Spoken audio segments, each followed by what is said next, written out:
우리는 매력을 이런 식으로 설명해. 그 사람이 웃는 방식이 좋아. 대화가 잘 통해. 같이 있으면 왠지 편안해.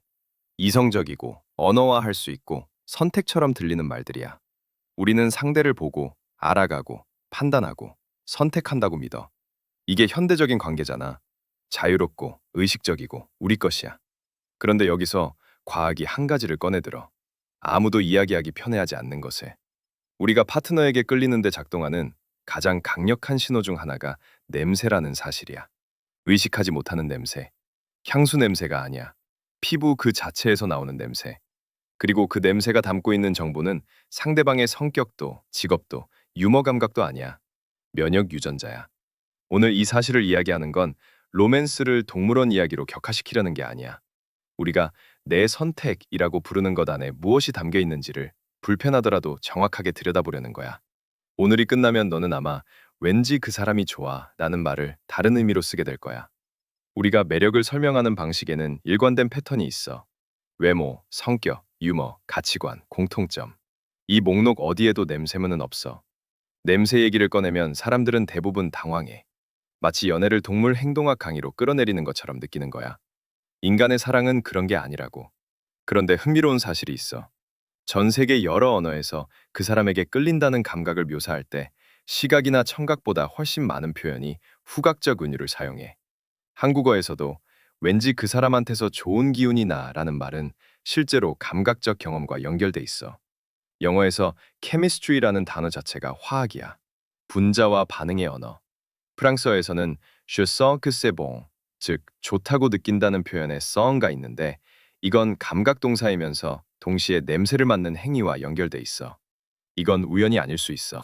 언어가 우리의 감각적 경험을 반영한다면 인류는 어딘가에서 이미 알고 있었던 걸 수도 있어. 그냥 말하기 불편해서 다른 단어로 표현했을 뿐이고. 1995년 스위스 베른 대학교의 생물학자 클라우스 베데킨트가 이 직관을 처음으로 실험실에서 검증했어. 연구 제목은 땀에 젖은 티셔츠와 여성의 후각 선호도. 그다지 시적이지 않은 제목이지. 그런데 결과는 매력에 대한 우리의 자기 이미지를 완전히 뒤흔들었어. 우리는 정말로 냄새로 파트너를 고르고 있었어. 의식하지도 못하면서. 그 메커니즘이 얼마나 오래된 것인지를 이해하면 이게 단순한 이야기가 아님을 알게 될 거야. 인간이 구별할 수 있는 냄새의 종류는 약 1조 개야. 1조. 비교해보자면 인간의 눈이 구별할 수 있는 색깔은 약 1000만 가지야. 후각은 시각보다 10만 배 더 많은 정보를 처리해. 그리고 그 정보의 압도적 대부분은 의식 수준에 올라오지 않아. 우리 뇌는 초당 수백만 비트의 냄새 정보를 처리하면서 그중 아주 작은 조각만을 커피 향이 나네? 라고 의식에 올려보내. 나머지는 조용히 행동에 영향을 줘. 감정에, 기분에, 그리고 연구들이 반복해서 보여주듯이 누구에게 매력을 느끼는지에도. 심리학자들이 반복해서 발견하는 패턴이 있어. 사람들은 자신이 누군가에게 매력을 느끼는 이유를 설명할 때 실제 원인과 상당히 다른 이유를 댄다는 거야. 그 사람이 좋아 라는 감정이 먼저 생기고 그 사람이 웃는 방식이 좋아 라는 이유는 나중에 붙어. 뇌가 이미 내린 감정적 결정을 사후에 합리화하는 거야. 그 첫 번째 결정의 상당 부분이 코에서 내려진다면 우리의 연애 서사 전체가 달라 보일 수밖에 없어. 이 메커니즘이 왜 존재하는지 이해하려면 HLA라는 유전자 복합체를 알아야 해. 인간 백혈구 항원이라고도 불리는 이 유전자들은 면역계가 내 세포와 침입자를 구별하는 방법을 결정해. 그리고 이 유전자들이 다양할수록 더 넓은 범위의 병원체에 대응할 수 있어. 진화적 논리는 단순해. 자신과 다른 HLA를 가진 파트너와 짝을 짓는 개체는 연역적으로 더 강한 자손을 낳을 가능성이 높아. 그리고 진화는 이 판단 능력을 후각 시스템에 탑재했어. 피부에서 분비되는 특정 화학 물질의 패턴이 HLA 유형에 따라 달라지고 우리 코는 그 차이를 감지할 수 있어. 이 메커니즘은 인간만의 것이 아니야. 생쥐를 대상으로 한 수십 년의 연구가 먼저 이걸 확인했어. 생쥐들은 자신과 MHC, 생쥐의 HLA에 해당하는 유전자 복합체가 다른 개체의 오줌 냄새를 일관되게 선호해. 물고기도 같은 방식으로 파트너를 고른다는 게 밝혀졌어. 이 알고리즘은 적어도 수억 년의 역사를 가지고 있어. 그리고 지금 이 순간 그 코드는 업데이트도 없이 우리 안에서 그대로 실행되고 있어. 1995년 클라우스 베데킨트 연구팀은 44명의 남성에게 이틀 동안 같은 흰색 면 티셔츠를 입고 생활하도록 요청했어. 조건이 있었어. 무향 비누 외에 채취를 덮을 수 있는 제품 일체 사용 금지, 흡연 금지, 특정 음식 금지. 목적은 하나. 그들의 피부 자체에서 나는 냄새만 남기는 것. 이틀 후 티셔츠들은 밀봉 박스에 담겨 49명의 여성 참가자들에게 전달됐어. 각자 여러 박스의 냄새를 맡고 매력도를 평가했어. 연구자들은 이미 전원의 HLA 유형을 분석해 놓은 상태였어. 결과는 명확했어. 여성들은 자신과 HLA 유형이 다른 남성의 티셔츠를 더 매력적이라고 평가했어. 유형이 비슷한 남성의 티셔츠에 대해서는 다수의 참가자가 아버지 냄새 같다거나 오빠 냄새 같다는 표현을 썼어. 뇌가 가족과 파트너를 냄새로 구별하고 있었던 거야. 그리고 여기서 베데킨트가 발견한 가장 충격적인 세부 사항이 나와. 경구 피임약을 복용 중인 여성들의 선호가 반전됐어. 그들은 HLA 유형이 유사한 남성의 냄새를 더 선호했어. 피임약은 임신 상태를 시뮬레이션하는 호르몬을 사용하는데 임신 중에는 안전하고 친밀한 사람, 즉 유전적으로 가까운 존재를 선호하는 게 진화적으로 이점이 있었을 수 있어. 수백만 명의 여성이 피임약을 복용하는 동안 자신도 모르게 면역계가 선호하지 않는 파트너 쪽으로 끌릴 수 있다는 거야. 지금 이 글을 읽는 동안 너의 후각 시스템은 작동하고 있어. 주변 공기에서 화학 신호를 수집하고 그 신호들을 뇌의 편도체와 해마로 보내는 중이야. 편도체는 감정 처리를 담당하고 해마는 기억을 저장해. 중요한 것은 경로야. 시각이나 청각 신호는 시상이라는 중계 허브를 통해 대뇌 피질로 가. 하지만 후각 신호는 시상을 우회해서 직접 편도체에 닿아. 그 말은 냄새가 일으키는 감정 반응이 이성적 판단보다 먼저라는 거야. 냄새를 분석하기 전에 느끼는 거야. 그래서 전 연인이 쓰던 향수 냄새를 길에서 우연히 맡았을 때 순간적으로 가슴이 조여드는 느낌. 그건 뇌가 이건 그 사람 향수네 라고 분석한 결과가 아니야. 편도체가 먼저 반응하고 의식이 그 뒤를 따라가는 거야. HLA 기반 채취는 우리가 보통 냄새라고 의식하는 것과 달라. 이 사람한테서 좋은 냄새가 나가 아니야. 이 사람 곁에 있으면 왠지 편하네 라는 감각에 더 가까워. 파트너의 티셔츠가 불안을 실제로 낮추는 이유, 그 티셔츠를 베고자 하는 게 단순한 감정적 행동이 아닌 이유. 신경계가 이 화학 신호는 안전하다는 정보를 처리하고 스트레스 반응을 실제로 줄이는 거야. 그 안전함의 느낌은 면역계가 내린 생물학적 판정이야. 네가 알기도 전에. 베데킨트의 피임약 관련 발견은 1995년에 이미 학술지에 실렸어. 그런데 이 사실이 피임약 설명서에 적혀 있어? 처방하는 의사가 이 약이 파트너 선택에 영향을 줄 수 있다고 말해줘? 대부분의 경우 아니야. 베른 대학교의 후속 연구들과 여러 독립적인 복제 연구들이 같은 결과를 반복해서 확인했어. 피임약 복용 여성들은 HLA 유형이 유사한 남성을 선호하는 경향이 있고 약을 끊으면 선호가 바뀔 수 있다고. 영국 리버풀 대학교 연구에서는 피임약을 끊은 여성 중 일부가 오래된 파트너의 채취가 이전과 다르게 느껴진다고 보고했어. 관계가 변한 게 아니야. 코가 달라진 거야. 정확히는 피임약이 만들어놨던 필터가 사라진 거야. 이 데이터에는 공중보건적 함의가 있어. 여러 연구에서 HLA 유형이 유사한 커플은 불임률이 높고 반복 유산 가능성이 크다는 결과들이 있어.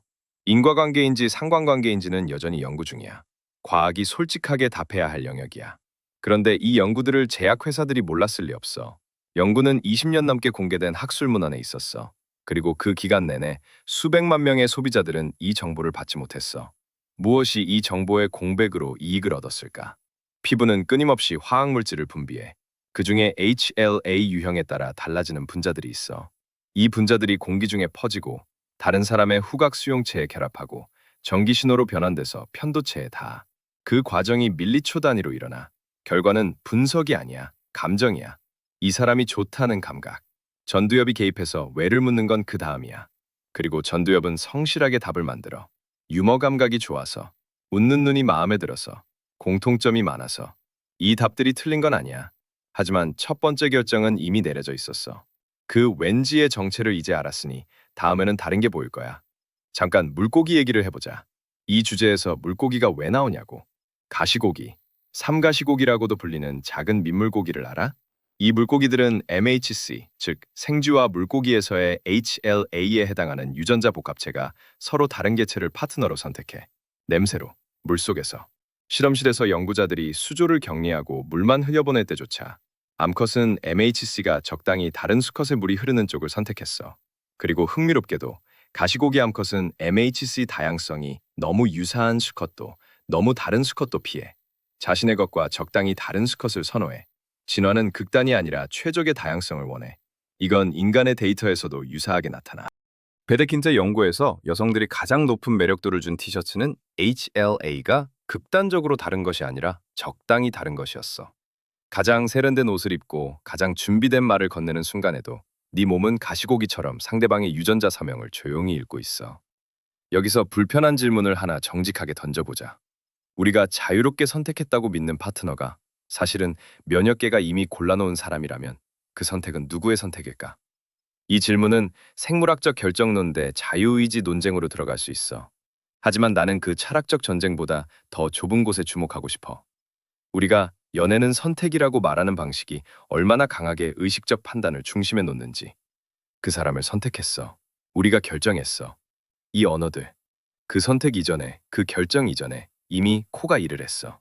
편도체가 일을 했어. 그리고 의식은 그 결과를 받아 이야기를 구성했어.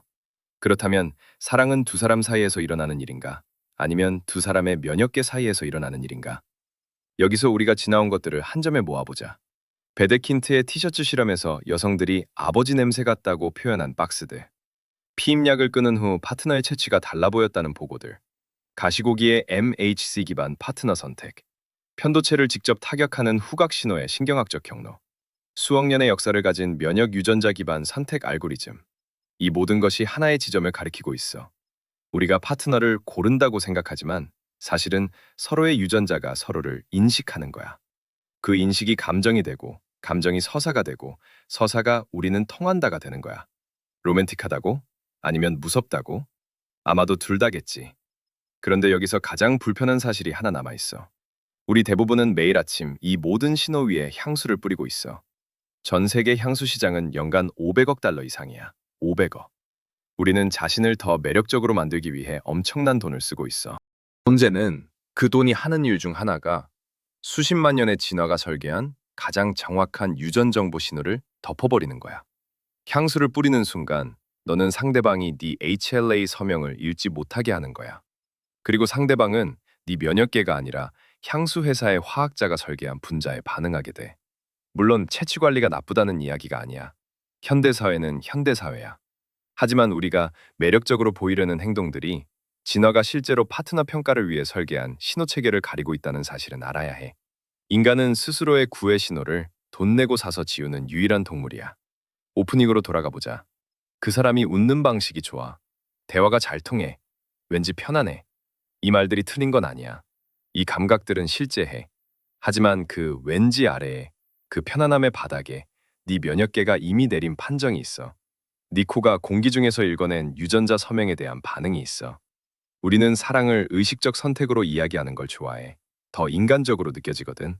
하지만 그 선택의 뿌리를 따라가 보면 거기에 수억 년 된 알고리즘이 있어.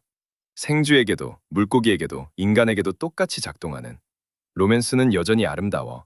하지만 그 아름다움의 일부는 우리가 면역 유전자 조합에 아름다움이라는 이름을 붙이는 능력에서 나와. 우리가 사랑에 빠졌다고 말할 때 과연 그 결정을 내린 건 우리였을까?